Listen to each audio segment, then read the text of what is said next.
নমস্কার। কথায় কথায় কথামৃত অনুষ্ঠানের 245তম পর্বে আপনাদের স্বাগত। আপনারা এই অনুষ্ঠান দেখছেন প্রাণারাম ইউটিউব চ্যানেলে, যেখানে সপ্তাহে 6 দিন সোম থেকে শনিবার সম্প্রচারিত হয় কথায় কথায় কথামৃত, আর রবিবার থাকে শ্রীরামকৃষ্ণ পার্ষদের পুণ্য জীবন প্রসঙ্গ। সবগুলি অনুষ্ঠানই শুরু হওয়ার সময় রাত্রি 9টা। শ্রী শ্রী রামকৃষ্ণ কথামৃততে আমরা গতকাল ছিলাম এবং আজকেও সানন্দে অবস্থান করব 30শে জুন 1884 প্রসঙ্গে। এই 30শে জুন 1884-তে আমরা শ্রীরামকৃষ্ণের সান্নিধ্যে ছিলাম দক্ষিণেশ্বরে, তার নিজের ঘরে। উপস্থিত ছিলেন শ্রীযুক্ত শশধর পণ্ডিত মহাশয়। এই শশধর পণ্ডিতের বাড়িতে কলকাতায় চট্টোপাধ্যায় মহাশয়ের বাড়িতে শশধর পণ্ডিতকে শ্রীরামকৃষ্ণ দেখতে গিয়েছিলেন। সেটি ছিল 25শে জুন 1884 প্রসঙ্গ, আমরা সেটি শুনেছিলাম আগে।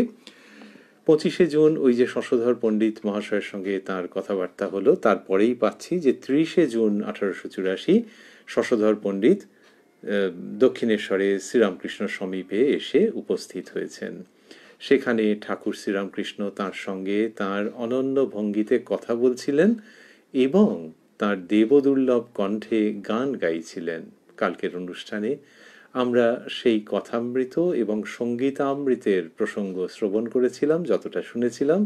তার পরের অংশে আজকে প্রবেশ করব শ্রী শ্রী রামকৃষ্ণ কথামৃততে, যার সূচনায় কথামৃতকার শ্রীযুক্ত মহেন্দ্রনাথ গুপ্ত বা শ্রীম বা মাস্টার মহাশয় উদ্ধৃত করছেন, তব কথামৃতং তপ্ত জীবনং কবিভিরীরিতং কলমশাপহং শ্রবণমঙ্গলং শ্রীমদাততং ভুবি গৃণন্তি য়ে ভূরিদা জনাঃ।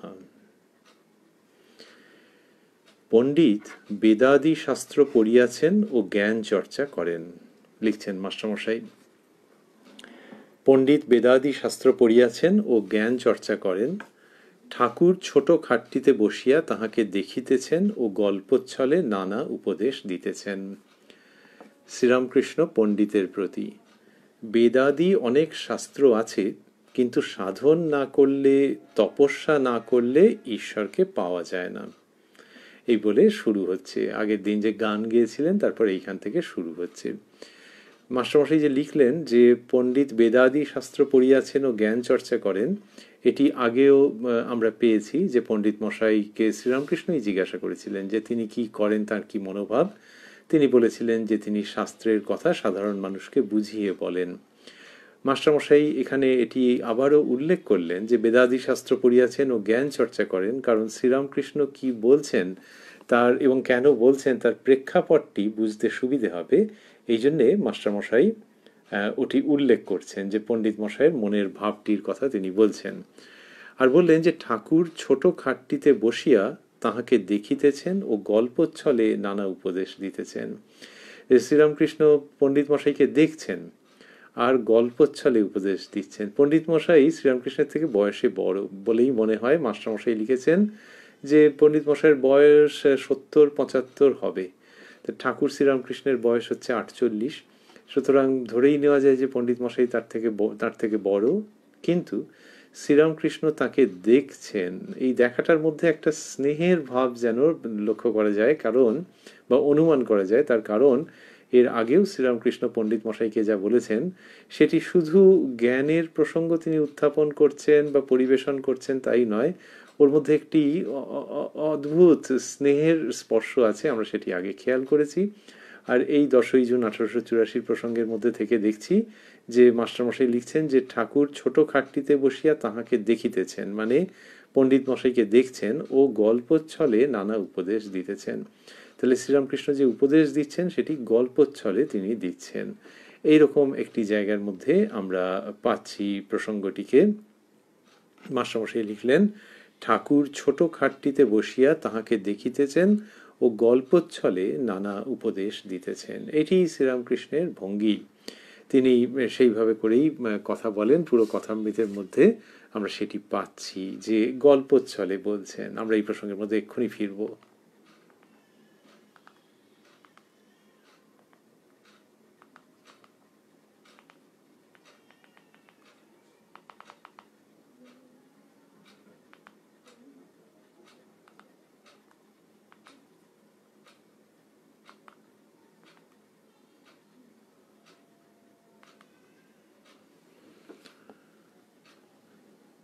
শ্রীরামকৃষ্ণ পণ্ডিতের প্রতি। বেদাদি অনেক শাস্ত্র আছে, কিন্তু সাধন না করলে, তপস্যা না করলে ঈশ্বরকে পাওয়া যায় না। তাই যে বলছেন বেদাদি অনেক শাস্ত্র আছে, মাস্টারমশাই সেই ভূমিকাটি করে রেখেছেন, যে পণ্ডিত ওইসব অধ্যয়ন করেন তো তার কাছে এটা বলছেন শ্রীরামকৃষ্ণ। তা বলছেন যে বেদাদি অনেক শাস্ত্র আছে, কিন্তু সাধন না করলে, তপস্যা না করলে ঈশ্বরকে পাওয়া যায় না। পণ্ডিত মশাইয়ের কাছে শ্রীরামকৃষ্ণের এই উপস্থাপনা যে শুধু পড়লে হবে না, জীবনের উদ্দেশ্য ঈশ্বর লাভ, তো তার জন্য কি করতে হবে? সাধন করতে হবে, তপস্যা করতে হবে। তো বললেন যে কিন্তু সাধন না করলে, তপস্যা না করলে ঈশ্বরকে পাওয়া যায় না।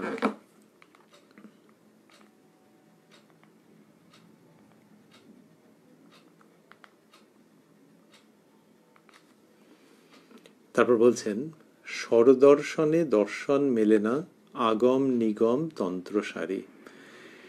এই যে স্বরদর্শনে, এটি আগের দিন আমরা পেয়েছি, আগের দিন যে আলোচনার মধ্যে ছিলাম গতকাল, তার মধ্যে আমরা পেয়েছি যে শ্রীরামকৃষ্ণ গান যখন গাইছিলেন, প্রথম গানটিই ছিল কে জানে কালী কেমন, স্বরদর্শনে না পায় দর্শন।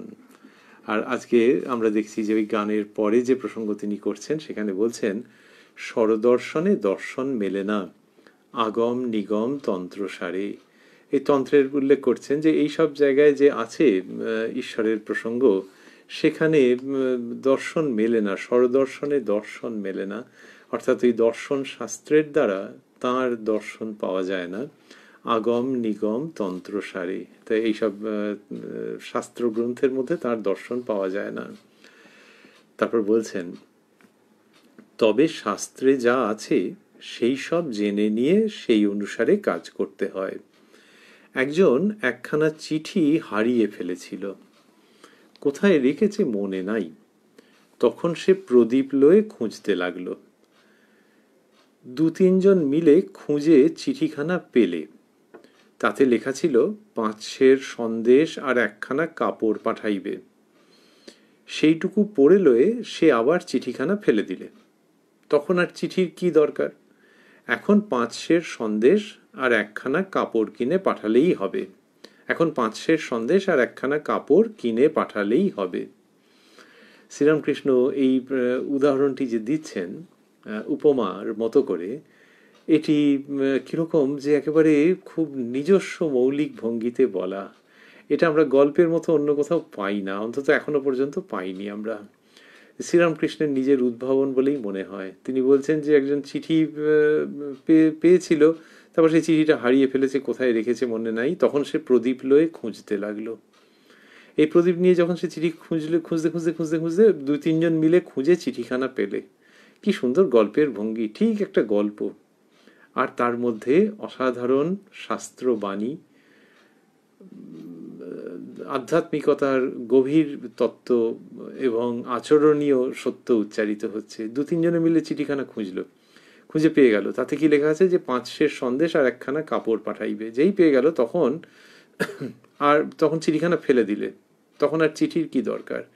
তাহলে ওই যে শাস্ত্র পাঠ যিনি করছেন, তার ক্ষেত্রে কি, যে লেখাপড়া করেছো, তার জন্য পরিশ্রম করতে হয়েছে, সেই সব করে দর্শনের বই পড়েছো, দর্শনের বই পড়ে ঈশ্বর সম্বন্ধে, ধর্ম সম্বন্ধে যা জেনেছো, ব্যাস এইবার জানা হয়ে গেছে। তো এইবার সাধন করো, তপস্যার মধ্যে নিয়োগ করো নিজেকে। আর ওইটা নিয়ে বেশি ঘাঁটাঘাঁটি করতে চাও না, এবারে নিয়োগ করো। নিয়োগ করলে তবে তুমি সেই বস্তু পেতে পারো। তাহলে কি হলো যে কোনখানে ওই চিঠিটার আর বেশি উপযোগিতা নেই, চিঠি ফেলে দিল যে আর লাগবে না। তেমনি শাস্ত্রের থেকে একটু সন্ধান পেলে এবার সরিয়ে রাখো। এইটি যে শ্রীরামকৃষ্ণ বলছেন, এটি কি জন্য বলছেন?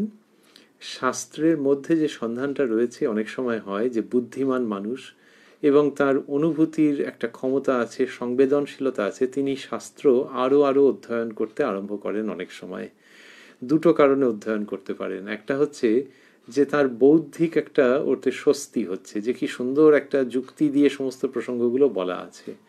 আরেকটা হচ্ছে যে ওখান থেকে তার অনুভূতির সঙ্গে কতকটা মিলছে এবং সেই আনন্দেই তিনি আরো পড়ে যাচ্ছেন। শ্রীরামকৃষ্ণ ওইটিকে বারণ করছেন, বারণ করে, মানে দুটোর যে কোনো কারণেই হোক না কেন, সেটাকে বারণ করছেন যে শাস্ত্র ওরকম বৌদ্ধিক বিলাসের জন্য নয়, আর অনুভূতি যদি কিছু হয়ে থাকে তাহলে তো ভালো কথা, এবার সেই অনুভূতির দিকেই আরও ডুব দাও। তাহলে আরও ডুব দিতে গেলে শাস্ত্র যদি সহায়ক হয়, না, ওই একটুখানি পর্যন্ত ঠিক আছে, আর বেশি করতে যেও না। এইবারে কি করতে হবে সেটা তুমি যত ভেতরে ডুব দেবে তত তুমি নিজেই বুঝতে পারবে। শ্রীরামকৃষ্ণ বলছেন যে শেষে মনই গুরু হয়, তার শুদ্ধ মন শুদ্ধ আত্মা একই। তো এইবারে তুমি নিজের মতো ভেতরে ডুব দাও, তাহলেই হবে। তো সেই জায়গাটিকে পরিষ্কার করছেন, বলছেন যে যখন চিঠিটা পেল এবং দেখলো যে ওইগুলো নিয়ে যেতে, ওগুলো কিনতে হবে, তখন ওগুলো পাঠাতে হবে, তখন সে চিঠি ফেলে দিল। চিঠি ফেলে দিল, এই এতদূর পর্যন্ত শ্রীরামকৃষ্ণ যে বলছেন, এটার মানেই হচ্ছে যে ওই শাস্ত্র আর ব্যবহার করো না, ওর মধ্যে আর ডুবে যেও না। এইটা শ্রীরামকৃষ্ণ খুব বিশেষভাবে বলেছেন, অন্যত্র উদাহরণ দিয়েছেন। তবু তার আগে আমরা এই গল্পের ভঙ্গির মধ্যে রয়েছি। বললেন যে সেইটুকু পড়ে লয়ে সে আবার চিঠিখানা ফেলে দিলে, তখন আর চিঠির কি দরকার, এখন 5 সের সন্দেশ আর একখানা কাপড় কিনে পাঠালেই হবে। পুরোটা একটা নিটোল গল্পের মেজাজ ভঙ্গির মধ্যে রয়ে গেছে, আর সেইখানে এই কথাগুলি এসে গেল। অন্যত্র উদাহরণ দিচ্ছেন যে পুকুরের জল বেশি ঘাঁটতে নাই, ওপর খেয়ে নিতে হয়। তাহলে ঘাঁটলে কি হয়, পাঁকগুলো সব উঠে আসে, তাহলে ওপর খেয়ে নেওয়া। তখনকার দিনের উদাহরণ হিসেবে আমরা ভাবছি যে ওই সময়েতে এটিকে ধারণ করে ভাবলে অর্থটি বোঝা যেতে পারে। এখন লোকে বলবে যে পুকুরের জল তো পুরোটাই দূষিত, তাহলে আবার তার খাওয়া কি না। তখন যখন এটা বলা মানেই তো শ্রীরামকৃষ্ণ বলছেন না যে পুকুর থেকে 1 ঘটি জল এক্ষুনি নিয়ে এসো, কিন্তু উদাহরণটি যে জায়গায় যাচ্ছে সেটি খুব পরিষ্কার। সেটা হচ্ছে যে সময় লোক পুকুরের জল খেত, তা দিয়ে তৃষ্ণা নিবারণ করত, সেই সময়তে যদি কেউ ভাবে যে আচ্ছা জলটাকে আগে ভালো করে পরীক্ষা করতে হবে যে এর মধ্যে কি আছে, বলে খুব করে তলায় টলায় সব ঘেঁটে টেঁটে নিল, ব্যাস, ঘেঁটে নিতে পারবে তুমি, তোমার যদি সেই সক্ষমতা থাকে, সময় থাকে, কিন্তু জলটি আর খাওয়া হবে না। ওই জায়গার থেকে এই দৃষ্টান্ত আমাদের কাছে বার্তা বহন করে নিয়ে আসছে যে শাস্ত্র সেটাকে বেশি ঘাঁটতে যেও না, তাহলে এমন জিনিস উঠবে যেটাতে তোমার তৃষ্ণা নিবারণ হবে না, বরং তুমি বিপন্ন হতে পারো। শাস্ত্র থেকে বিপন্ন হবে কেন? শাস্ত্রের মধ্যে বিভিন্ন রকম আছে, তো সেটা এক একজন অধিকারীর জন্যে। একজনের যদি একটু মনের মতো কথা তিনি কিছু পেয়ে থাকেন যে হ্যাঁ এইটা ধরে অগ্রসর হওয়া যাবে, তাহলে সেইটা ধরেই তিনি হন। কিন্তু যদি সেখানে আরও পড়তে আরম্ভ করলেন, তাহলে একবারে বিপরীত ভাবের কিছু চলে এলো হয়তো, আরও পণ্ডিতের নানান ভাষ্য, টিকা ভাষ্য, এই সমস্ত চলে এলো, ফলে এই ব্যক্তির আধ্যাত্মিক প্রগতি ব্যাহত হয়ে যেতে পারে। সেই জন্যই ঘাঁটতে বারণ করছেন। না হলে তো শাস্ত্রকে বলা হয় মায়ের মতো, শাস্ত্র মানুষের কল্যাণ চাইছেন, কিন্তু ওই যে তুমি এবারে পুরোটা বুদ্ধি দিয়ে মন্থন করবে, ঘেঁটে দেবে তুমি, দিয়ে তারপরে পান করবে, এটা কখনো করতে যেও না। আর এখানে ওই উদাহরণ শ্রীরামকৃষ্ণ দিয়েছেন, আর এখানে ওইরকম ভাবে বললেন যে চিঠি এবং সেখান থেকে 5 সের সন্দেশ এবং কাপড় এইটা কিনে পাঠালেই হবে, এইটা হচ্ছে শাস্ত্রের ব্যবহার। এসব কথা বলছেন শশধর পণ্ডিত মহাশয়কে, তার শিক্ষার জন্যে, তার চোখ খুলে দেওয়ার জন্যে, তার কল্যাণের জন্যে, যে বেশি ওর মধ্যে নিবিষ্ট হয়ে যেতে নেই, কিন্তু সাধন করতে হয়। এবারে বললেন পড়ার চেয়ে শোনা ভালো, পড়ার চেয়ে শোনা ভালো, শোনার চেয়ে দেখা ভালো। গুরু মুখে বা সাধু মুখে শুনলে ধারণা বেশি হয়, আর শাস্ত্রের অসার ভাগ চিন্তা করতে হয় না। ওই অসার যেটা তোমার কাজে লাগবে না, সেইগুলোকে নিয়ে, সেটা তোমার ক্ষেত্রে অসার। আর এমনিতেও অনেক সময় গল্পের আকারে বোঝানো থাকে। আবার যেখানে কিনা শাস্ত্র বলতে তো সবই, যেখানে কর্মকাণ্ডের প্রসঙ্গ আছে যে এইভাবে কর্ম করতে হবে, সেগুলি এই শ্রীরামকৃষ্ণ যে শুদ্ধ আধ্যাত্মিকতার শিক্ষা দিচ্ছেন সেইটির নিরিখে অসার, যে তোমার ক্ষেত্রে কোনো কাজে লাগবে না। তো বললেন যে পড়ার চেয়ে শোনা ভালো, শোনার চেয়ে দেখা ভালো। দেখা মানে কি করে দেখবে? এমনিতে বলা হয় যে এইসব সত্যগুলিকে দর্শন করা যায়। আধ্যাত্মিক সত্য মানে সেটি দৃষ্ট হওয়ার যোগ্য, সেটিকে দর্শন করতে হয়। কিন্তু শ্রীরামকৃষ্ণ এখানে সেই অর্থে বলছেন না। এখানে বলছেন যে শোনার চেয়ে দেখা ভালো, মানে একজন ব্যক্তিকে দেখে যদি তুমি শেখো যে ধর্মের আলোকে, আধ্যাত্মিকতার স্পর্শে তার জীবন কিরকম হয়েছে, প্রতি মুহূর্তে তার আচরণ কিরকম, তিনি কীরকমভাবে জীবনযাপন করেন, কিসের মধ্যে থাকেন আর কিসের থেকে নিজেকে সরিয়ে রাখেন। শ্রীরামকৃষ্ণ বললেন যে পড়ার চেয়ে শোনা ভালো, শোনার চেয়ে দেখা ভালো। গুরু মুখে বা সাধু মুখে শুনলে ধারণা বেশি হয়, আর শাস্ত্রের অসার ভাগ চিন্তা করতে হয় না। এই গুরু মুখে বা সাধু মুখে শুনলে, তাহলে যখন কেউ শুনছেন, পড়ার থেকে শোনা ভালো, তাহলে শুনলে কেন বেশি হবে? পড়ছে যখন, সেটাও তো একটা বেশ অ্যাটেন্টিভলি হচ্ছে তো জিনিসটা, তাহলে শুনলে কেন বেশি ধারণা হবে? এর দুটো উত্তর আছে। একটা হচ্ছে যে শুনলে সাধারণত ওটা দেখা যায় যে মগজের মধ্যে বেশি থাকে। কেউ যখন পড়া মুখস্থ করছেন তখন যদি বইয়ের দিকে তাকিয়ে তাকিয়ে তাকিয়ে তাকিয়ে ওটা মুখস্থ করেন তাহলে একরকম। আবার অনেক সময় বলা হয় যে জোরে জোরে বলে ওইটাকে মুখস্থ করতে, জোরে জোরে বললে যে কানের মধ্যে দিয়ে ঢুকছে, এইটাতে সম্ভবত রিটেন্টিভিটি বাড়ে, একটু বেশি ভেতরে ধরে রাখা যায় যে হ্যাঁ জোরে জোরে জোরে জোরে নিজে বলছে, এবং তাতে করে সেটা সে শিখে গেল। আর কি শোনার সুবিধা কি? ওই যে বললেন যে গুরু মুখে বা সাধু মুখে শুনলে ধারণা বেশি হয়। তাহলে যখন শুনছেন গুরু মুখে বা সাধু মুখে, তখন কি হচ্ছে যে যিনি উচ্চারণ করছেন তার জীবনের মধ্যে ওই সত্যটি তো অনুভূত হয়েছে। তার জীবনের মধ্যে যখন ওই সত্য অনুভূত হচ্ছে, তখন তিনি যখন উচ্চারণ করছেন তখন তার মধ্যে অন্য রকমের প্রাণের স্পর্শ সংযোজিত হচ্ছে। তাহলে শোনা মানে এরকম নয় যেটা কোথাও রেকর্ড করা আছে, যে কেউ বলেছে সেটা শুনে নেওয়া। শ্রীরামকৃষ্ণ বললেন গুরু মুখে বা সাধু মুখে শুনলে ধারণা বেশি হয়। তাহলে গুরু মুখে বা সাধু মুখে যখন কেউ শুনছেন তখন তার মন মানসিকতা উপলব্ধি তার সঙ্গে যুক্ত হয়ে যাচ্ছে। এটা তো সবসময় হয়ে থাকে। যখন কেউ ধরা যাক খেলাধুলো সম্বন্ধে বলছেন, তাহলে খেলাধুলো সম্বন্ধে বললে কি হয় যে যিনি কিনা খেলেন তিনি যখন একটা কিছু বলছেন তখন অন্য কেউ বললে যা হতো তার থেকে অনেক বেশি ফল হবে, যে দারুণ শুনতে লাগছে। পরে খবর নিয়ে জানা গেল যে আর এ তো রেগুলার খেলে, তো কলকাতার লিগে খেলে। তো তখন হচ্ছে যে হ্যাঁ, সেই লোক যখন বর্ণনা করছেন তখন তার মধ্যে অন্যরকম প্রাণ এসে যাচ্ছে। শ্রীরামকৃষ্ণ বলছেন ধর্মক্ষেত্রে গুরু মুখে বা সাধু মুখে শুনলে ধারণা বেশি হয়, আর শাস্ত্রের অসার ভাগ চিন্তা করতে হয় না। কি সুন্দর করে তিনি বোঝাচ্ছেন।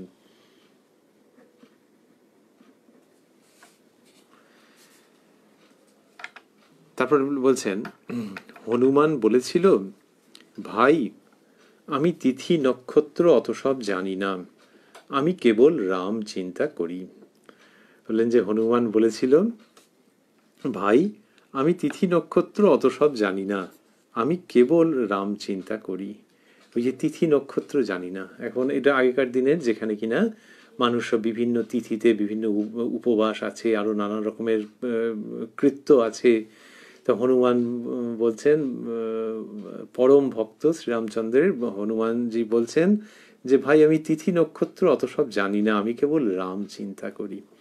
তার মানেই হচ্ছে ওখানে ইঙ্গিত যে তিথি নক্ষত্র ধরে যে ধর্মীয় কর্ম অনেক সময় ব্রাহ্মণেরা ওইরকম ভাবে করে থাকেন, নিত্য নৈমিত্তিক কর্ম, এবং দেখা যাবে যে অনেক বিধান আছে, সেইগুলি ধরে ধরে ধরে ধরে করা কি জন্যে? যাতে ঈশ্বর লাভ হয়, ঈশ্বরের দিকে এগোনো যায়।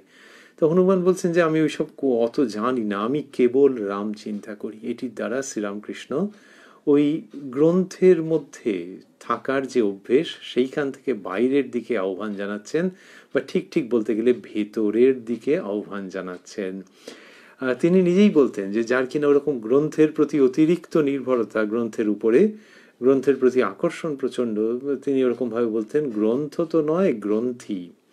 তিনি লেখাপড়াকে নিরুৎসাহিত করেননি, লেখাপড়ার অভ্যাসকে, কিন্তু যখন কিনা কেউ ভাবছেন যে বই পড়ে ঈশ্বর লাভ হয়ে যাবে, সেইটাকে ঠেকাচ্ছেন, সেটিকে প্রতিহত করছেন যেন, এবং করে সন্ধান দিচ্ছেন যে অন্তরের বস্তু অন্তরে সন্ধান করলে তাকে প্রাপ্ত হওয়া যায়। আমরা রয়েছি 30শে জুন 1884 প্রসঙ্গে, কিন্তু আনন্দের সঙ্গে খেয়াল করছি যে এই যে বলছেন এটি যে শুধু 30শে জুন 1884-তে বলা ভঙ্গি তা নয়। আমরা একাধিকবার কথামৃত পড়তে পড়তে আমাদের মনোযোগ আকৃষ্ট হয়, অনেকেরই হয়তো হয়, যে ঠাকুর শ্রীরামকৃষ্ণের যে বাচন ভঙ্গি, সেটার মধ্যে কি থাকছে, সেটার মধ্যে একটা আধুনিকতার জায়গা আছে। কিরকম? এইমাত্র যে আমরা শুনলাম হনুমান বলেছিল, ভাই আমি তিথি নক্ষত্র অত সব জানি না, আমি কেবল রাম চিন্তা করি। এর মধ্যে ভাইটা এলো কোত্থেকে? কোন রামায়ণে এরকম ভাবে লেখা আছে? সেটা তো পাওয়া যাবে না। তো হনুমানজি যাকেই বলে থাকুন না কেন, এ তো বাঙালির কথ্য ভঙ্গি। অন্যান্য ভাষাতেও অনুবাদ করা যাবে, কিন্তু যে ভাষাতেই হোক না কেন, বাংলা বা অন্য ভাষায় সেরকম ভাবে রামায়ণে লেখা আছে নাকি যে ডিয়ার ব্রাদার এরকম ভাবে লেখা আছে? কিন্তু শ্রীরামকৃষ্ণ যখন পরিবেশন করছেন, কি সুন্দর ওইটুকুনি যে যোগ করে দিচ্ছেন, তার মধ্যে একটা অদ্ভুত আধুনিকতার হালকা স্পর্শ এসে তত্ত্বরিয়ে প্রসঙ্গটিকে শ্রীরামকৃষ্ণের শ্রীমুখ থেকে শ্রোতার অন্তরে পৌঁছে দিচ্ছে। তিনি বলছেন, হনুমান বলেছিল, ভাই আমি তিথি নক্ষত্র অত সব জানি না, আমি কেবল রাম চিন্তা করি। খুব সুন্দর প্রসঙ্গ। এবং এখানে এটিও ইঙ্গিত করা হচ্ছে যে যখন কারুর ওই ক্ষমতা এসে যায়, যখন কারুর ওই অভ্যাস তার সৌভাগ্যবশত উদিত হয় যে সে কেবল রাম চিন্তা করতে পারছে, যিনিই হন না কেন, নারী বা পুরুষ, এবং তার ইষ্ট যিনিই হন না কেন, সেই ইষ্টকেই এক নাগারে নিরবচ্ছিন্নভাবে তিনি চিন্তা করতে পারছেন, তখন আর ওই সমস্ত শাস্ত্রবিহিত কর্মের যে বিধান সেটি তার উপরে বলবৎ হয় না, প্রযোজ্য হয় না। তো তখনই অধিকার আসে। তা না হলে ধরা যাক একজন ব্রাহ্মণ সন্তান, তার যেটুকুনি করবার আছে সেটুকু তিনি যদি হনুমানজিকে উদ্ধৃত করে বলেন যে আমার ওই অবস্থা, ওই সব কাজটা যারা ওগুলো আর করি না, তার যা যা করণীয় আছে, সেরকম ভাবে শ্রীরামকৃষ্ণ বলছেন না। যখন রাম চিন্তা করছেন, শ্রীরামের পাদপদ্ম চিন্তা করছেন হনুমানজি, এবং সেইটি করতেই ভালো লাগছে অহরহ, তখনই এটা বলবার মতো উপযুক্ত অবস্থা আসে। তো এই যে শ্রীরামকৃষ্ণ বলছেন, এর মধ্যে একটা বিবর্তন আছে, একটা ইভলিউশন বা ট্রানজিশন আছে। সেটি হচ্ছে, আমাদের শাস্ত্রে বলা হয়েছে যে পূর্বকাণ্ড উত্তরকাণ্ড। পূর্বকাণ্ড হচ্ছে যেখানে ওই বিভিন্ন রকমের আচার অনুষ্ঠান, নিয়ম, ব্রত, উপবাস, এইসবগুলির মধ্যে দিয়ে ঈশ্বরের কথা বা পরমার্থের কথা বলা হয়েছে, পূর্বকাণ্ড।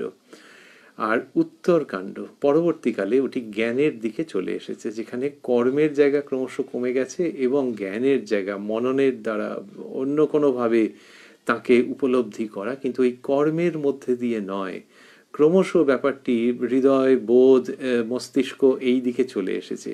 শ্রীরামকৃষ্ণ যেভাবে দেখাচ্ছেন তার মধ্যে এই বিবর্তন, পূর্বকাণ্ড থেকে উত্তরকাণ্ড, তার শুধু যে লক্ষণ দেখতে পাওয়া যায় তাই নয়, তার শুধু যে স্পর্শ পাওয়া যায় তাই নয়, বরং প্রত্যেক মানুষের জীবনেও এই বিবর্তনটি হওয়ার দরকার, সেইটার অভ্রান্ত পথনির্দেশ পাওয়া যায়। কোন বিবর্তন? প্রথম প্রথম সে ওইগুলি মেনে চলবে যে এটা করতে হয়, এরকম এরকম করতে হয়। মা দুর্গার যখন সে অঞ্জলি দিচ্ছে, ধরা যাক মহাষ্টমীর দিন, শুদ্ধ বস্ত্র পরে, তাহলে এটা করতে হয়। তাহলে এখান থেকে আবার কি বিবর্তন আছে নাকি? হ্যাঁ, নিশ্চয়ই আছে। সেটা কিরকম? তাহলে প্রথম প্রথম হচ্ছে যে কেউ জোরজার করেছে, যাই হোক করেছে, বা বড়দেরকে করতে দেখেছে, একটা অভ্যেসের মতো আছে, এবং অবশ্যই সে অঞ্জলি দিতে যাবে মহাষ্টমীর দিন, বেশ সুন্দর করে নতুন জামা কাপড় পরে টরে যাবে, গিয়ে মাকে অঞ্জলি দেবে মন প্রাণ ভরে, ঠিক আছে। এইটি হচ্ছে ওই পূর্বকাণ্ডের মধ্যে। তারপর যখন সেই ব্যক্তি আরো ক্রমশ এগোবে এগোবে এগোবে, তখন ধীরে ধীরে ওই যে করণীয়, ওটা তার জীবনে অবশ্য প্রয়োজনীয় থাকবে না। তার মানে এই নয় যে সে একেবারে সব ভেঙে চুরমার করে দেবে, কিন্তু ওইটি না করলেও তখন আর কোনো অসুবিধে তো নেই, বরং তার জীবন উচ্চতর লক্ষ্যের দিকে অগ্রসর হতে আরম্ভ করেছে। সেটা কি? যাকে অঞ্জলি দিচ্ছে তার স্তবে কি বলা হচ্ছে? ইয়া দেবী সর্বভূতেষু মাতৃরূপেণ সংস্থিতা। এই যখন বলা হচ্ছে, তখন তোমার নতুন জামা কাপড় সত্যি, হাতে ফুল নিয়ে দাঁড়িয়ে থাকা সত্যি, তাঁর শ্রীপাদপদ্মে নিবেদন করা সত্যি, আর তাঁর স্বরূপ চিন্তা করা সত্যি, এর মধ্যে কোনটি বেশি? যখন ক্রমশ দেখা যাবে যে জামাটা না হয় ইস্ত্রি হয়নি, নতুন জামা কিন্তু ইস্ত্রি হয়নি, কিন্তু সেই দেবী যে সর্বভূতে বিরাজিতা, এইটা মনের মধ্যে টান টান ভাবে অবস্থান করছে, তখন বুঝতে হবে পূর্বকাণ্ড থেকে উত্তরকাণ্ডের দিকে স্মুথ ট্রানজিশন হচ্ছে, যেখানে কিনা ওই আচার অনুষ্ঠানকে স্পর্শ করে সেটিকে ছাড়িয়ে গিয়ে অন্তরের দিকে চলে আসছি, যে হে মা, তোমাকেই দেবী বলছি, এবং তুমি চরাচরে সমস্ত বস্তুর মধ্যে আছো। এটা কি শুধু একটা বইয়ের মধ্যে থেকে যাবে? এটা কি শুধু ফেসবুকের একটা পোস্টের মধ্যে থেকে যাবে? এটা কি অন্তরে আসবে না? যখন অন্তরে আসতে আরম্ভ হবে যে মা সর্বত্র রয়েছেন, সমস্ত নারীর মধ্যে সেই মা রয়েছেন, যার গায়ের রং ফর্সা, যার গায়ের রং কালো, তাদের সকলের মধ্যেই ইয়া দেবী সর্বভূতেষু মাতৃরূপেণ সংস্থিতা। এইটি যখন কারুর সৌভাগ্যবশত, গুরুর আশীর্বাদ বশত, যেভাবেই ভাবা হোক না কেন, যখন আসতে আরম্ভ করবে, তখন তাঁর ওই পুষ্পাঞ্জলি দিতে গিয়ে যদি আনুষ্ঠানিকতার দিক থেকে কিছু বা ত্রুটি হয়ে থেকে থাকে, তাহলেও যায় আসবে না। এইটাই উত্তরকাণ্ডের শ্বাস প্রশ্বাস, উত্তরকাণ্ডের লক্ষণ। শ্রীরামকৃষ্ণ যে ধর্মকে দেখাচ্ছেন সেটি অতি অবশ্যই ওই জায়গাটি। কিন্তু আবারও ভাবছি আমরা যে সেই ব্যক্তি এই দিকটাতে ত্রুটি করবেন তখন থেকে তা নয়, কিন্তু তার ধীরে ধীরে তার জীবনে এই দিকটার প্রয়োজনীয়তা কমে যাবে। এটা তো সর্বক্ষেত্রেই দেখা যায় অল্প বিস্তর, যে যখন মানুষ ধর্মপথে খুব এগোচ্ছেন তখন ওই কাস্টমগুলো, আচার অনুষ্ঠানগুলো, সেইগুলো আস্তে আস্তে আস্তে আস্তে কমে যেতে আরম্ভ করে। সেইটা শ্রীরামকৃষ্ণ দেখাচ্ছেন হনুমানজির উদাহরণের মাধ্যমে। তিনি বলছেন যে ভাই, আমি তিথি নক্ষত্র অত সব জানি না, আমি কেবল রাম চিন্তা করি। এই কথা হনুমানজি বলছেন যে আমি তিথি নক্ষত্র অত সব জানি না, আমি কেবল রাম চিন্তা করি। তো তিথি নক্ষত্রকে ধরে ধরে সেই জীবনযাত্রা থেকে কেবল রাম চিন্তা, অর্থাৎ কেবল রাম চিন্তা করছি মানে আজকে কি তিথি, কি বার, কি নক্ষত্র, এসব আর আমার মনেই নেই, কারণ আমার মনের মধ্যে শুধু শ্রীরামচন্দ্র আছেন। তো এই যে জায়গাটি শ্রীরামকৃষ্ণ এই ধর্মের কথা আনছেন, তাহলে সেই ব্যক্তি আচার অনুষ্ঠান করবেন কি করবেন না, দেখা যাবে যে তিনি আচার অনুষ্ঠানের দ্বারা বদ্ধ নন, এবং তিনি কখনো করেন কখনো করেন না, না করলে কোনো দোষ হয় না। আর যিনি প্রচারক তিনি লোকশিক্ষার জন্য ওগুলি করেন, যিনি কিনা এগুলো প্রচার করছেন, কারণ সবাই তো এই অবস্থা হয়নি। তাহলে যিনি প্রচারক তিনি, যিনি কিনা এখনো এই অবস্থায় উত্তীর্ণ হতে পারেননি, তাঁরও শিক্ষার জন্য হয়তো নিত্য নৈমিত্তিক কর্ম করছেন। কিন্তু তা না হলে ওই নিত্য নৈমিত্তিক কর্ম থেকে নিরন্তর ঈশ্বর ভাবনার মধ্যে নিমজ্জিত থাকা, এই যে একটা খুব সুন্দর স্বচ্ছন্দ বিবর্তন সেইটি বা উত্তরণ, সেটির প্রসঙ্গ শ্রীরামকৃষ্ণ এখানে বলছেন। এবং সেটি বলছেন শশধর পণ্ডিতকে। তার মানে ওই প্রসঙ্গ ছিল যে বইয়ের ওপরে কতটা নির্ভর করবে। তাহলে বইয়ের ওপরে নির্ভর, ওই তিথি নক্ষত্র সেইটা হচ্ছে ইঙ্গিত যে বইয়ের ওপরেতে কিছুটা নির্ভর করে তারপরে এইবারে তাঁর শ্রীপাদপদ্ম যাতে ভাবতে পারো। সে তুমি সাকার নিরাকার যেদিকে থাকতে চাও, সেই পারমার্থিক সত্য তাতে যাতে নিজে নিমজ্জিত থাকতে পারো, সদা মগ্ন থাকতে পারো, সেই দিকে তুমি এবারে অগ্রসর হও। শোনার চেয়ে দেখা আরো ভালো, দেখলে সব সন্দেহ চলে যায়। এই বললেন যে শোনার চেয়ে দেখা আরো ভালো, দেখলে সব সন্দেহ চলে যায়। এর মধ্যে দুই রকমই থেকে যাচ্ছে। একটি হচ্ছে যে ওই ব্যক্তিকে দর্শন, তাহলে একটু আগে যে বলা হলো যে শোনার চেয়ে, যখন বললেন যে গুরু মুখে বা সাধু মুখে শুনলে, তখন তো শোনা বলতে গুরু মুখে বা সাধু মুখে শোনা, ওই প্রসঙ্গ তো এসে গেছে। তাহলে এখন দেখা মানে কি? ওখানে তো গুরু বা সাধুকে দেখা হয়ে গেছে, তা নয়। ওই কেউ হয়তো বলছেন, এখন সেইটি তুমি যদি বইতে পড়তে, তার থেকে ওই শোনাটা ভালো, গুরু মুখে বা সাধু মুখে। এই যে শুনছো, তখন তাহলে তিনি একটা কোনো জায়গায় বসে প্রবচন দিচ্ছেন, হয়তো তুমি সেটা শুনছো, তাহলে সেখানে দেখছো তো, সেটাতে আমরা পরে আসছি, কিন্তু তুমি সেটা শুনছো, এটা পড়ার থেকে ভালো। আর দেখা মানে শুধু ওইটুকুনই দেখা নয়, দেখা মানে তার সঙ্গ করা, বিভিন্ন সময়ে তার সঙ্গে থাকা, যতদূর সম্ভব তাকে বোঝা। শ্রীরামকৃষ্ণ বলছেন তার শিষ্য, অন্তরঙ্গ শিষ্যকে, যে সাধুকে দিনে দেখবি রাতে দেখবি, এরকম ভাবে বলছেন। তাহলে এই যে তাকে ঘন ঘন দেখা, বিচার বিশ্লেষণ করা যে তার জীবনটি এইরকম, এই যে দেখা সেইটা ভালো, শোনার চেয়েও সেইটা ভালো, শোনা ভালো, আর তার থেকেও যদি তোমার সৌভাগ্য হয় দেখা। আরেকটি অর্থ থেকে যাচ্ছে ওই যে আমরা আগে স্মরণ করছিলাম যে শাস্ত্রবাণীকে দর্শন করা যায়, উপনিষদের মন্ত্র দর্শন করা যায়, ঋষিরা দর্শন করেছেন এবং যা উচ্চারণ করেছেন তার মধ্যে ওই আশাটি থেকে গেছে যে এই মন্ত্র উচ্চারণ করতে করতে অন্যরাও সেই দর্শন পাবেন। কোন দর্শন? ওরা বলবেন সত্যের দর্শন পাবেন। শ্রীরামকৃষ্ণ বলছেন শোনার চেয়ে দেখা আরো ভালো, দেখলে সব সন্দেহ চলে যায়। গুরুমুখে বা সাধু মুখে শুনলে ধারণা বেশি হয়। বললেন শোনার চেয়ে দেখা আরো ভালো, দেখলে সব সন্দেহ চলে যায়। তারপর বলছেন শাস্ত্রে অনেক কথা তো আছে, ঈশ্বরের সাক্ষাৎকার না হলে, তাঁর পাদপদ্মে ভক্তি না হলে, চিত্তশুদ্ধি না হলে সবই বৃথা। বলছেন যে শাস্ত্রে অনেক কথা তো আছে, শশধর পণ্ডিতকে আবারও এটা বলা, খুব ভালোবেসে বলা। আমরা এই ফাঁকে এই অবসরে একটু স্মরণ করে নিচ্ছি যে আজকে যেখানটাতে আমরা শুরু করেছিলাম সেখানে কি লেখা ছিল শশধর পণ্ডিত এবং শ্রীরামকৃষ্ণ সম্পর্কে, যে ঠাকুর ছোট খাটটিতে বসিয়া তাহাকে দেখিতেছেন ও গল্পচ্ছলে নানা উপদেশ দিতেছেন।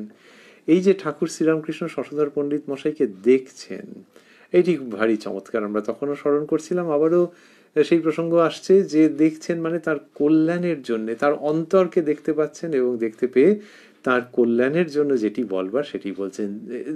দিস ইজ নট মিয়ার লেকচারিং, তো তার কল্যাণের জন্য যেটি দরকার সেটি বলছেন। শ্রীরামকৃষ্ণ কখনোই সেই উপদেশ দেওয়ার ভঙ্গিতে, ভাষণের ভঙ্গিতে তো কখনোই বলেননি। তো ওই যে দেখছেন এবং বলছেন, এই বাতাবরণের মধ্যেই পাচ্ছি তিনি বলছেন যে শাস্ত্রে অনেক কথা তো আছে, শাস্ত্রে অনেক কথা তো আছে, ঈশ্বরের সাক্ষাৎকার না হলে, তাঁর পাদপদ্মে ভক্তি না হলে, চিত্তশুদ্ধি না হলে সবই বৃথা। ওই পণ্ডিত মশাইকে ভালোবেসে স্নেহ করে এই কথাগুলি বলা, যে শাস্ত্র যদি অনেক তোমার অধিকারে থাকে, বলার ভঙ্গি যেন এরকম আমাদের মতো ভাবতে পারি যে যদি তোমার ঘর ভর্তি বই থাকে, হ্যাঁ, বাড়ি ভর্তি বই থাকে, তাহলেও কি জানো যে ঈশ্বরের সাক্ষাৎকার না হলে, তার পাদপদ্মে ভক্তি না হলে, চিত্তশুদ্ধি না হলে সবই বৃথা। এখানে বললেন তার সাক্ষাৎকার, পাদপদ্মে ভক্তি এবং চিত্তশুদ্ধি, সবগুলি কথাকে খুব অল্প ব্যবধানের মধ্যে শ্রীরামকৃষ্ণ অনবদ্য ভঙ্গিমায় উপস্থাপন করছেন। ঈশ্বরের সাক্ষাৎকার, তিনি কতবার বলেছেন ঈশ্বর দর্শন, ঈশ্বর লাভই মানুষ জীবনের উদ্দেশ্য, ঈশ্বর দর্শনই মানুষ জীবনের উদ্দেশ্য, ঈশ্বর লাভই মানুষ জীবনের উদ্দেশ্য, এইসব আছে। তো বললেন যে ঈশ্বরের সাক্ষাৎকার, তার পাদপদ্মে ভক্তি। তাহলে এইটি কোনটি আগে কোনটি পরে সেরকম ভাবে বলছেন না, কিন্তু এইগুলি হচ্ছে যে জীবনে যেগুলো প্রাপ্তব্য, তার পাদপদ্মে ভক্তি। এই ভক্তিটা যেন আসে।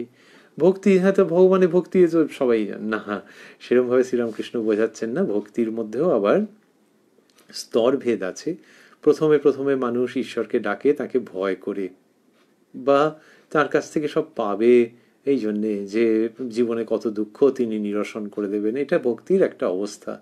তারপরে যখন মানুষ আরো এগোয়, তখন ভক্তি বলতে যা বোঝায় সেইটা হয়, যে এর মধ্যে ভয়ও নেই আর কিছু চাওয়া চাই সেরকমও নেই, শুধুই তাকে ভালোবাসা, ঘনীভূত নিঃস্বার্থ ভালোবাসার নামই ভক্তি, সেইটা এসে যায়। এবং তার পাদপদ্মে ভক্তি, এটা সহজে আসে না, কিন্তু যখন আসে তখন আসে এটার জন্য তার কাছে প্রার্থনা করতে হয়। তো এইগুলোই ঈশ্বরের সাক্ষাৎকার, তার পাদপদ্মে ভক্তি, চিত্তশুদ্ধি, যে চিত্তের মধ্যে আর অন্য কিছু থাকে না, সে তিনিই থাকেন, আর সবই অশুদ্ধ। সেই অর্থে তিনি যখন থাকেন তখন সেটি শুদ্ধ।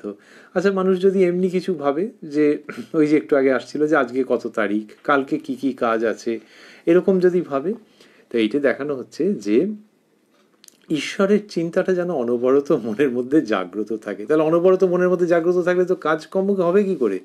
শ্রীরামকৃষ্ণ কি সুন্দর উদাহরণ দিচ্ছেন, বলছেন কারোর যদি দাঁতের ব্যথা হয়, তাহলে সে সব কাজ করে বটে, মনটা ওই দিকে পড়ে থাকে। তাহলে দাঁতের ব্যথা হলে কি আজ ডেটটা ভুল করে ফেলে, বা অমলবাবুকে কমলবাবু বলে ডাকে, তা তো করে না, সবটাই কাজ করে কিন্তু মনটা ওইদিকে পড়ে থাকে। তাহলে ব্যথা, ওই যে দাঁতের ব্যথা, সেইটির উদাহরণ দিতে দিতে শ্রীরামকৃষ্ণ নিয়ে আসছেন ঈশ্বর ভক্তির দিকে এবং ঈশ্বরের প্রতি নিরবচ্ছিন্ন মন রাখার প্রতি, নিরবচ্ছিন্ন স্মরণের প্রতি, যে তাকে যদি নিরবচ্ছিন্নভাবে মনে থাকে তাহলে হয় কি যে জগতের কাজকর্ম সবই হয় কিন্তু তিনি মনের মধ্যে থেকে যান। তা দাঁতের ব্যথা যদি বুঝতে পারা যায় এটি আর বুঝতে অসুবিধে কি আছে, বরং ঈশ্বর মনের মধ্যে থাকলে তোমার জাগতিক কাজের কোনো ভুল হবে না। তো শ্রীরামকৃষ্ণ সেইটি দেখাচ্ছেন এবং যখন ওই রকম অবস্থা হয় সেটা হচ্ছে যে যার চিত্ত শুদ্ধ হয়েছে তারই হবে। আর অন্যের ক্ষেত্রে জাগতিক কর্মের যারা দোহাই দেন, মানুষের সাধারণত যেটা থাকে প্রবণতা, তাদের ক্ষেত্রে দেখা যাবে যে যেখানে জাগতিক কর্ম নেই, কিচ্ছু করবার নেই, সেখানেও সে বসে বসে কি সব করছে। দেখো ওই শ্রীরামকৃষ্ণ উদাহরণ দিয়েছেন, বলছেন যে বেড়া বাঁধে, পুরুষ মানুষে ওরকম করছে, আর সে বলে যে আমি বসে থাকতে পারি না তাই বেড়া বাঁধছি। তা মানে বক্তব্য হচ্ছে যে বেড়া বাঁধার কোনো দরকার ছিল না কিন্তু সে বেড়া বাঁধছে। আবার কেউ কোনো কাজকর্ম নেই দেখে তাস খেলছে, তাহলে সেখানে ঈশ্বরকে স্মরণ করতে কে বারণ করেছিল? আধুনিক কালে গেম খেলছে হয়তো। এই যে জায়গা, সেইখানে যত চিত্ত শুদ্ধ হবে, সুতরাং তাস খেলা, বেড়া বাঁধা, গেম খেলা, এগুলো সবই হচ্ছে চিত্ত যখন অশুদ্ধ রয়েছে, তার শ্রীপাদপদ্মে এখনো পর্যন্ত লিপ্ত হতে পারছে না, মগ্ন হতে পারছে না। আর যখন চিত্ত শুদ্ধ হচ্ছে তখন নিরবচ্ছিন্নভাবে তার স্মরণ থাকছে, আর তাতে সাংসারিক কাজের কি হবে সেই দুশ্চিন্তাটা করার কোনো দরকার নেই। তা শ্রীরামকৃষ্ণ বলছেন যে ঈশ্বরের সাক্ষাৎকার না হলে, তার পাদপদ্মে ভক্তি না হলে, চিত্তশুদ্ধি না হলে সবই বৃথা। খুব জোরদার উক্তি, বলছেন সবই বৃথা। এই বলছেন শ্রীরামকৃষ্ণ। আমরা রয়েছি 10ই জুন 1884, আমরা আগেও খেয়াল করেছি, সেটি স্মরণ করেছি। দক্ষিণেশ্বরে নিজের ঘরে বসে শ্রীরামকৃষ্ণ কথা বলছেন। নিজের ঘরে দক্ষিণেশ্বরে মানে যেন একেবারে নিজের ক্ষেত্রে, লীলাক্ষেত্র তো বটেই, তার আধ্যাত্মিকতার মহাঙ্গন দক্ষিণেশ্বর, সেইখানে বসে শ্রীরামকৃষ্ণ বলছেন। সেখানে কারা রয়েছেন? রয়েছেন শশধর পণ্ডিত মশাই, রয়েছেন অন্যরা। কিরকম আমরা শুনেছি এই 10ই জুনের প্রসঙ্গে মাস্টারমশাই লিখেছেন যে সুরেন্দ্র, বাবুরাম মাস্টার, হরিশ, লাটু, হাজরা, মণিমল্লিক প্রভৃতি ভক্তেরা উপস্থিত আছেন। তাহলে অনেক ভক্ত রয়েছেন। সেইখানে শ্রীরামকৃষ্ণ এইসব কথা বলছেন এবং সেটি যে শুধু এই 10ই জুন বলেছেন তাই নয়, অন্যত্রও বলেছেন। দেখছি যে তিনি বললেন যে এইগুলি না হলে সবই বৃথা। এইবার শহরের মানুষজন রয়েছেন, শিক্ষিত মানুষজন রয়েছেন, পণ্ডিত মশাই তো খুব অগ্রগণ্য, বোঝাই যাচ্ছে। মাস্টার মশাই, তিনি হেডমাস্টার পেশার দিক থেকে, প্রধান শিক্ষক, তো কত লেখাপড়া করেছেন তিনি। তাঁদের সামনে শ্রীরামকৃষ্ণ বলছেন যে ঈশ্বরের সাক্ষাৎকার না হলে, তাঁর পাদপদ্মে ভক্তি না হলে, চিত্তশুদ্ধি না হলে সবই বৃথা। এই যে সবই বৃথা, এই দুটি শব্দকে নিয়ে যদি বাংলা ব্যাকরণের মতো করে ভাবি, যেটা নেতিবাচক সব বাক্য না ইতিবাচক বাক্য। এখন সবই বৃথা বললে তার মধ্যে একটু নেতিবাচক ভাব আসে, ওর কিছুই হলো না, কিন্তু এটি আসলে তা নয়। সবই বৃথা বলছেন মানে এটির মধ্যে ইতিবাচক আহ্বান আছে, সব প্রেম আকর্ষণ আছে, যে সবই বৃথা হতে দিও না। ঈশ্বরের সাক্ষাৎকার, তার পাদপদ্মে ভক্তি, চিত্তশুদ্ধি, এইগুলির কথা ভাবতে থাকো যাতে এইগুলি তোমার জীবনে এসে উপস্থিত হয়। শ্রীরামকৃষ্ণ সেইভাবে আকর্ষণ জানাচ্ছেন। আর তা সত্ত্বেও ভাবছি যে সবই বৃথা, এই কথাটা আধুনিক শিক্ষিত মানুষের মুখের সামনে বলে দেওয়া গেল, ভাগ্যিস বলে দেওয়া গেল। সেই জন্যে আমরা ধর্মপথে উত্তীর্ণ হওয়ার আশা ভরসা নিয়ে এগোতে পারছি। যে এই এতগুলি লোক রয়েছেন, তারপরেও কত শত সহস্র মানুষ কথামৃত অধ্যয়ন করেছেন, মাথায় রেখেছেন, অন্তরে গ্রহণ করেছেন। তার মধ্যে কত প্রতিষ্ঠিত মানুষজন, সেই তাদের সকলের কাছে আমাদের ভাবতে ইচ্ছে করে যে শ্রীরামকৃষ্ণ হাসি মুখে এই অত্যন্ত বীরত্ব ব্যঞ্জক যুগ সত্যটিকে উপস্থাপন করছেন যে ঈশ্বরের সাক্ষাৎকার না হলে, তাতে ভক্তি লাভ না হলে, চিত্তশুদ্ধি না হলে সবই বৃথা। এইভাবে করে দরকারি কথাগুলো শাসনের মতো করে নয়, কিন্তু সাথীর মতো করে উচ্চারণ করার বড় দরকার ছিল। সেটি শ্রীরামকৃষ্ণ করছেন সকলের কল্যাণ মঙ্গলের জন্য।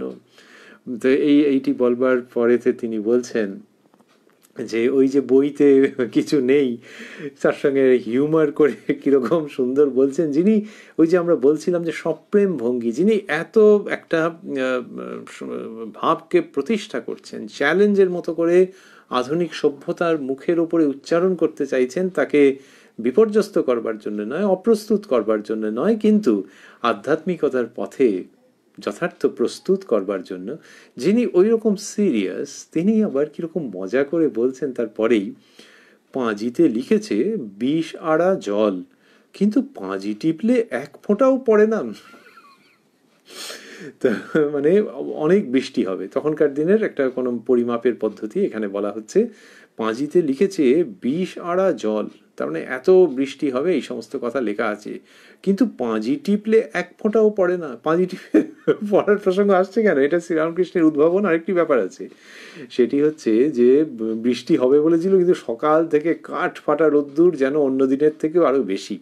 আবহাওয়া দপ্তর পাঁজি ব্যাপার ট্যাপারগুলো অনেকটা সাদৃশ্য আছে মনে হয় সাধারণভাবে।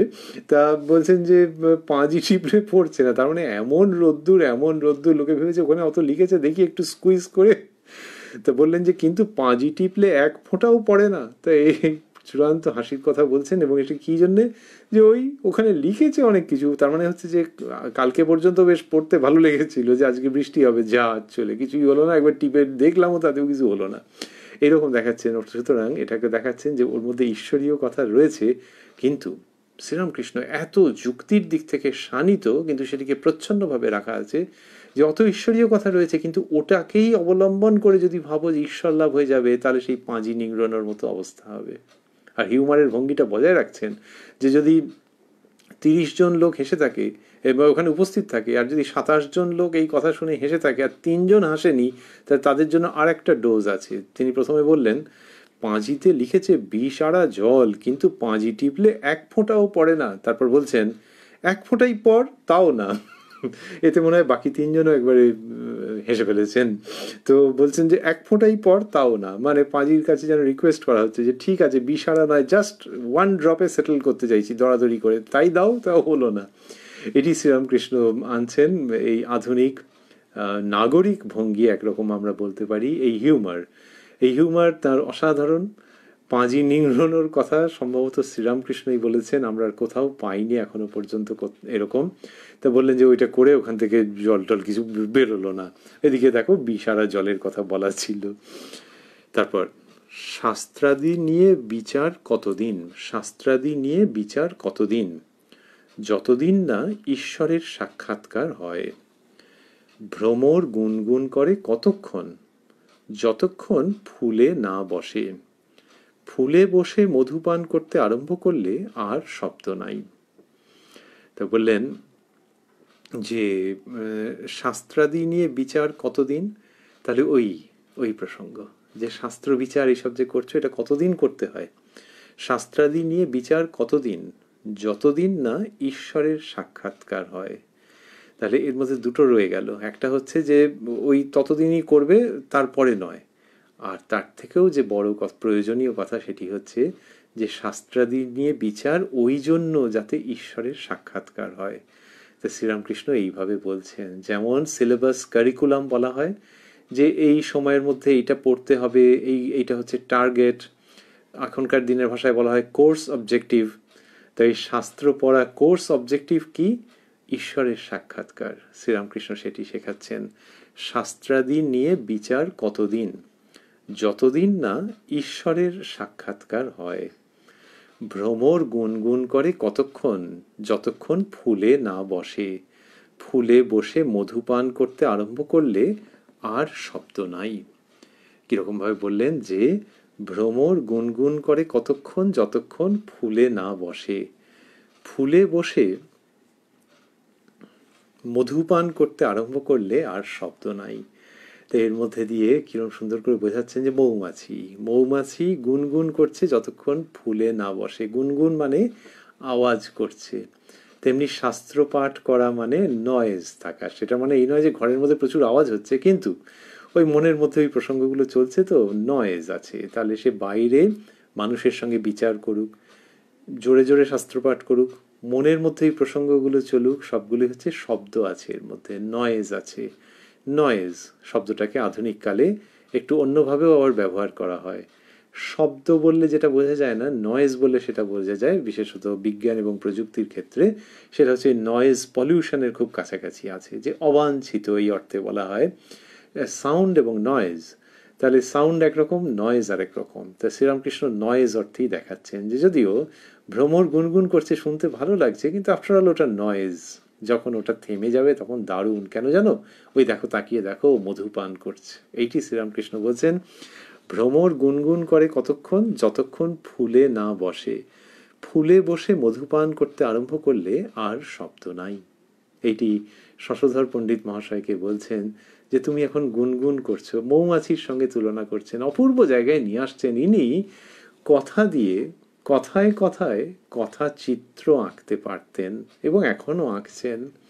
তিনি কথায় কথায় যে কথামৃত পরিবেশন করছেন, শুধু তাই নয়, কথায় কথায় তুলির আঁচড়ে জীবনের ক্যানভাসে স্বর্গীয় নন্দন কানন চিত্রিত করছেন, অপূর্ব ভাব আনছেন। আর সেই নন্দনকানন যদি কেউ চিত্রিত করেন, ছবি আঁকেন, যে বাগান আছে, ফুল আছে, তাহলে সেটা স্ট্যাটিক হয়ে থাকে, স্থির হয়ে থাকে। শ্রীরামকৃষ্ণ যা করছেন, ছবিও আঁকছেন, আবার সেই ছবির মধ্যে থেকে নাড়াচাড়াও করতে আরম্ভ করছে। যে ওই ভ্রমর গুনগুন গুনগুন করছে, আবার পদ্মে বসে মধুপান করছে, ধরা যাক। বললেন যে যতক্ষণ ফুলে না বসে, ফুলে বসে মধুপান করতে আরম্ভ করলে আর শব্দ নাই। শব্দ নেই বটে, কিন্তু ভ্রমর মধুপান করছে তো একটু মুভমেন্ট থাকবে। তা সব মিলিয়ে যে তিনি যে চিত্রিত করেন, এই চিত্র আবার নড়ে চড়ে কথা কয়, এ এক অদ্ভুত ব্যাপার। তো লালন ফকিরের গানের মধ্যে এরকম আছে যে সে নড়ে চড়ে কথা বলে, সে ভেতরে যিনি আছেন। আর শ্রীরামকৃষ্ণ যে ধর্ম সত্যকে চিত্রিত করছেন কথামৃতের মধ্যে, যাকে পাচ্ছি, সেও নড়ে চড়ে কথা কয়। তো ওইখানে তিনি ওই ভ্রমরের প্রসঙ্গ বললেন, এবং ভ্রমর প্রথমে গুনগুন করছে, তারপর যখন ফুলে বসছে তখন মধুপান করতে আরম্ভ করছে, আর শব্দ নাই। সেই রকম একটি নিঃশব্দ আস্বাদন, নয়েজলেস অ্যাপ্রিসিয়েশন, এইটির দিকে শ্রীরামকৃষ্ণ মানুষকে আকর্ষণ করছেন, যে নিঃশব্দে অন্তরে ডুব দাও এবং ডুব দিয়ে অমৃত পান করতে থাকো। এইখান পর্যন্ত আমরা শ্রবণ করব। শশধর পণ্ডিতকে বলছেন, আসলে সমস্ত মানুষের জন্যে, পুরুষ মানুষ, মেয়ে মানুষ, নারী পুরুষ, আমরা যেভাবেই ভাবি না কেন, ওই লিঙ্গভেদ আর থাকছে না। সকলের জন্যই তাঁর এই উক্তি যে ওই গ্রন্থকে ওই পর্যন্ত অবলম্বন করো যতক্ষণ পর্যন্ত সেখানে ঈশ্বরের সন্ধান তুমি পাচ্ছ। এখনো পুরোটা বুঝতে পারছো না, ব্যাস, যেই পেয়ে গেলে এইবারে ভেতরে তুমি ডুব দাও, আর ওই শব্দের মধ্যে থেকো না, নয়েজের মধ্যে থেকো না। এরপরে তুমি যেটা চর্চা করবে তখন ওই সাউন্ডটাই নয়েজে পরিণত হবে, সেইটার মধ্যে আর থেকো না। এবারে অন্তরে ডুব দাও, সেই ফুলের মধুপান করতে আরম্ভ করো, যে ফুলটি অন্তরে চিরকালই রয়েছে। তো এই যে ভেতরে যে ফুলটি রয়েছে, অধ্যাত্ম কুসুম, সেইটির মধুপান করতে আরম্ভ করো। আর তার জন্য সুলুক সন্ধান যদি গ্রন্থে লাগে তো লাগুক, তবে কি ওই পড়ার থেকে শোনা ভালো, শোনার চেয়ে দেখা ভালো। এই কি কত রকম ভাবে অদ্ভুত যুক্তি। কিন্তু যুক্তিগুলো কিরকম, আমাদের যেরকম বায়ুমণ্ডল, তার মধ্যে যেরকম অক্সিজেন, এই যে অক্সিজেনটাকে তো আমাদের রাসায়নিক পরীক্ষা করতে হয় না, কিন্তু ওইটা আমাদের প্রাণ ধারণের সঙ্গী। শ্রীরামকৃষ্ণ যে কথামৃত বিতরণ করেছেন, তার মধ্যে যুক্তি অক্সিজেনের মতো করে রয়েছে আধুনিক মননশীল মানুষের ক্ষেত্রে, কিন্তু সেটাকে আলাদা করে লজিকের বই ধরে ধরে, ন্যায়শাস্ত্রের বই ধরে ধরে খুঁজে নিতে হয় না ওই বায়ুমণ্ডলের অক্সিজেনের মতো। এখানকার যে যুক্তির ভাব আছে, তার মধ্যে আমরা নিশ্চিন্তে শ্বাস প্রশ্বাস করতে পারি।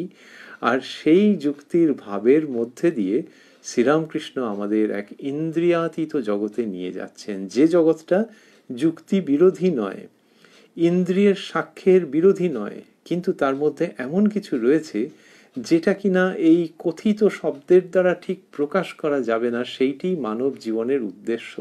যুক্তিবিরোধী নয়, কিন্তু ইন্দ্রিয়াতীত। শ্রীরামকৃষ্ণ সেই জগতের দিকে মানুষের মনোযোগকে, মানুষের সমস্ত সক্ষমতাকে, মানুষের সমস্ত শক্তিকে, মানুষের সমস্ত প্রয়াসকে আহ্বান জানাচ্ছেন, আকর্ষণ করছেন। আমরা কথামৃতের মধ্যে রয়েছি। উদ্বোধন কার্যালয়ের প্রকাশিত শ্রী শ্রী রামকৃষ্ণ কথামৃতের 478 পৃষ্ঠায় আমরা অবস্থান করছি। আমরা রয়েছি 10ই জুন 1884 দক্ষিণেশ্বরে শ্রীরামকৃষ্ণের বাস কক্ষে, যেখানে ঠাকুর শ্রীরামকৃষ্ণ শশধর পণ্ডিতের সঙ্গে কথা বলছেন। শ্রীরামকৃষ্ণের কৃপা সাপেক্ষে আমরা এই অনুষ্ঠানে আবার সকলে মিলিত হব আগামীকাল কথায় কথায় কথামৃত অনুষ্ঠানে রাত্রি 9টায় প্রাণারাম ইউটিউব চ্যানেলে। আর আজকে শেষ করতে করতে ভাবছি যে ওই যে তিনি বললেন, আমাদের কয়েকবারই ওটি স্মরণে আসছিল, যে ঠাকুর ছোট খাটটিতে বসিয়া তাহাকে দেখিতেছেন ও গল্পচ্ছলে নানা উপদেশ দিতেছেন। শশধর পণ্ডিত মশাইকে তিনি দেখছিলেন এবং গল্পচ্ছলে উপদেশ দিচ্ছিলেন। এইটি আমাদের বেশ ভালো লাগছে আবারও ভাবতে। আগে স্মরণ করেছি যে ঠাকুর শ্রীরামকৃষ্ণ তার সেই ছোট খাটটিতেই বসে আছেন। কোথায় বলে লকডাউন, কোথায় বলে আনলক, সেগুলো ডাক্তারি কারণে যা আছে আছে, কিন্তু যদি পুরো পৃথিবীও লকডাউন থাকে, ভগবান না করুন, কিন্তু যে কোনো কারণেই যদি ওরকম থাকে, তাহলেও শ্রীরামকৃষ্ণ তার সেই ঘরটিতে উপস্থিত রয়েছেন, আমাদের খুব ভাবতে ইচ্ছে করে। যদি লকডাউন নাও থাকে তাহলেও রাত্রিবেলায় তখন তো একজন ব্যক্তি তার বাড়িতে, আর মন্দিরে আর কোন মন্দির খোলা আছে, কিন্তু তখনও জাগ্রত রয়েছেন শ্রীরামকৃষ্ণ। এটি আমাদের ভাবতে ইচ্ছে করে। মাস্টারমশাই যেরকম এই দিনের কথায় লিখলেন যে ঠাকুর ছোট খাটটিতে বসিয়া, কথা শেষ হয়নি, ঠাকুর ছোট খাটটিতে বসিয়া। আর শ্রীরামকৃষ্ণের ক্ষেত্রে ভাবছি যে তার প্রায় চোখে নিদ্রা ছিলই না। শ্রী শ্রী মা বলেছেন যে ঠাকুর রাত্রিরে 3-4 ঘন্টা মাত্র ঘুমোতেন, তার তো নিদ্রাই ছিল না, মা এরকম বলছেন। স্বামী বিবেকানন্দের কথায়, ঠাকুরের অন্যান্য সন্তানদের কথায় আছে যে অনেকক্ষণ ধরে ঘুমোচ্ছেন, এরকম নয়। আমরা বা বিশ্রাম নিচ্ছেন দীর্ঘক্ষণ ধরে, এরকম নয়। শ্রী শ্রী রামকৃষ্ণ কথামৃততে আমরা পাচ্ছি যে ঠাকুর দুপুরের পর একটু বিশ্রাম নেবেন ভেবেছিলেন। বিশ্রাম নেবেন কথাটা ওই জন্যই যে ঘুমানো বলতে যাবো যে এরকম নয়, একটুখানি সামান্য। সেই সময় ভক্তেরা এসছেন, তারা বলছেন আপনি এখন বিশ্রাম নেবেন, আমরা তবে আসি। ঠাকুর বলছেন না, বিশ্রাম তা কিছু নয় বলে তিনি উঠে বসছেন, অবিশ্রান্ত কথামৃত বর্ষণ করছেন। তো সেই জন্য তিনি নিত্য জাগ্রত আমাদের জন্যে, সেইটি ভাবা যেতেই পারে। এবং সেই ছোট খাটটিতে বসিয়া তারপর তাহাকে দেখিতেছেন ও গল্পচ্ছলে নানা উপদেশ দিতেছেন। তাই আমাদের মনে হয় যে আজকের দিন পর্যন্ত ঠাকুর সত্যি সত্যি কথামৃত পড়তে গেলে মনে হয় যে এই রকম যে প্রাণবন্ত বর্ণনা, এটা হচ্ছে কি করে? এটা কি শুধু মাস্টারমশাইয়ের শক্তিতে হচ্ছে? ঠাকুর শ্রীরামকৃষ্ণ তার হাতে ধরে লেখাচ্ছেন, তার মগজে স্মৃতিরূপে জাগ্রত থাকছেন, তার হৃদয়ে প্রয়োজনীয় অনুভূতি দিচ্ছেন, সেটির দ্বারাই তো এই সৃষ্টি হচ্ছে। সেইটি যখন হচ্ছে তখন আমাদের সত্যি সত্যি ওই জন্যই ভাবতে ইচ্ছে করে যে ঠাকুর ছোট খাটটিতে বসিয়া তাহাকে লিখেছিলেন মাস্টারমশাই। আর আমাদের ভাবতে ইচ্ছে করে যে হ্যাঁ, তাহাকে তো দেখিয়াছিলেন, আমাদেরও দেখিতেছেন। ঠাকুর ছোট খাটটিতে বসিয়া আমাদেরও দেখিতেছেন ও গল্পচ্ছলে নানা উপদেশ দিতেছেন।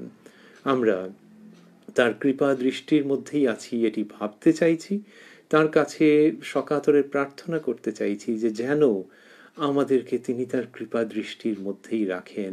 সেই প্রার্থনাটি সহ এই উচ্চারণকে আমাদের মতো করে স্মরণ করে আজকের প্রসঙ্গ আমরা উপসংহার করতে চাইব যে এখনো ঠাকুর ছোট খাটটিতে বসিয়া আমাদের দেখিতেছেন ও গল্পচ্ছলে কথামৃতের আকারে নানা উপদেশ দিতেছেন। ওং নিরঞ্জনং নিত্যম অনন্ত রূপং ভক্তানুকম্পা ধৃত বিগ্রহং বৈ ঈশাবতারং পরমেশমিড্যং তং রামকৃষ্ণং শিরসা নমামহ।